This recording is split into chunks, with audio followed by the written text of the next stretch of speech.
Step back in time with me and meet a super important guy named John Adams. He did some amazing things that helped shape our country, most of which you probably don't know about. And I'm going to tell you all about them, like a big adventure. So let's dive straight into history. John Adams was the very first president to live in the White House.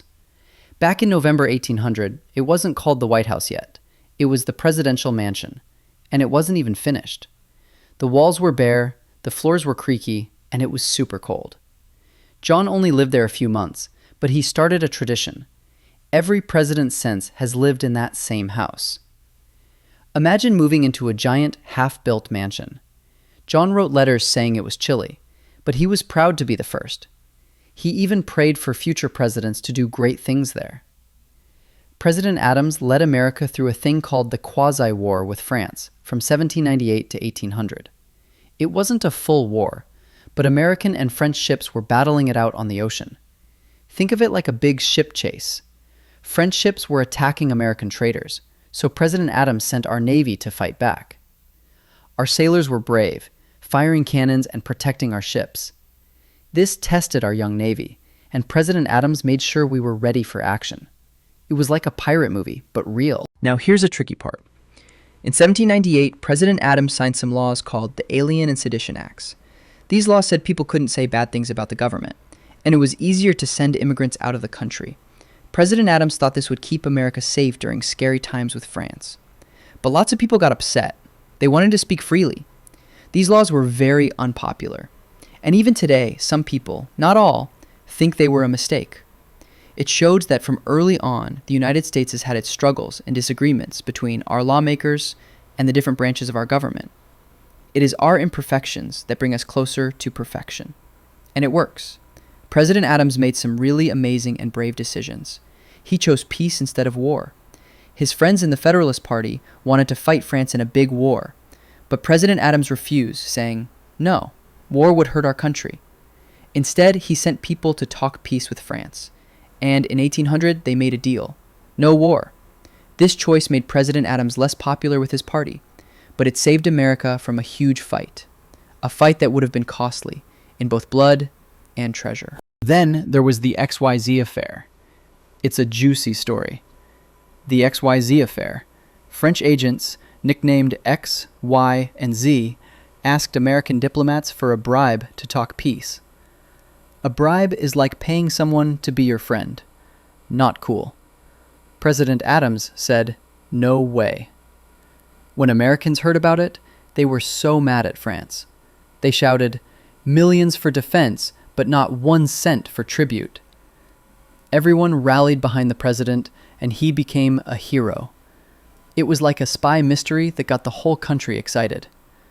Many people don't know this fun fact, but President Adams was the first president to belong to a political party.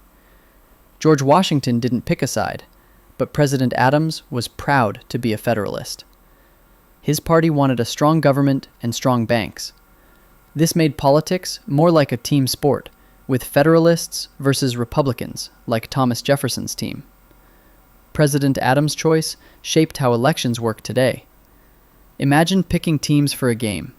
John Adams was all in for his Federalist team. Many don't know that John Adams was the father of the U.S. Navy. President Adams loved ships and helped create the U.S. Navy. In 1798, he started the Department of the Navy to build strong ships, like the USS Constitution. He knew America needed to protect its coasts from enemies. Thanks to President John Adams, our Navy grew stronger and more able to better protect our shores and interests abroad. Picture him like a superhero, designing awesome battleships to keep us safe. Americans take the peaceful transfer of power for granted. But I can assure you, it is rare and unusual to see throughout history. The peaceful transfer of power is actually a big deal.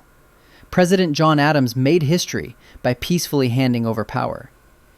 In 1801, he lost the election to his rival, Thomas Jefferson. Instead of fighting, President Adams said, "Okay, you won fair and square." He left the presidency calmly, the first time power switched between parties without any trouble. The whole world was amazed. It's like passing the ball to the other team after a game. President John Adams showed how democracy works. It made the United States an example to the world that still stands today. Every 4 years, the United States has a presidential election, and for the most part, it goes off without any issues.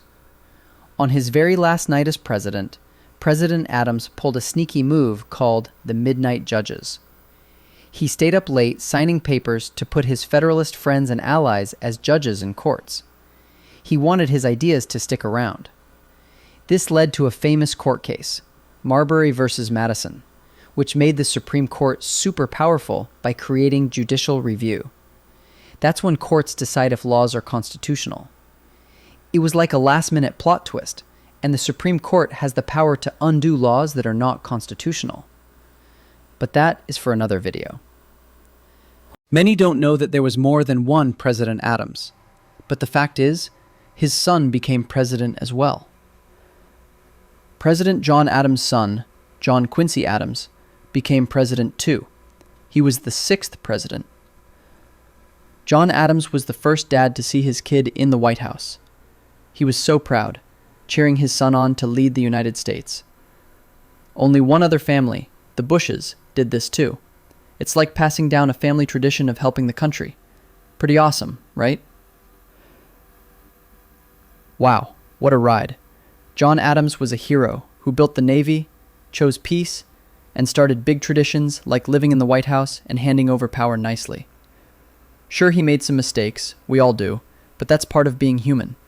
His story shows how one person can make a huge difference. Thank you very much for listening. Please take a moment to subscribe and help us reach our goal of 1 million subscribers. And I hope you enjoyed our time together. Thanks.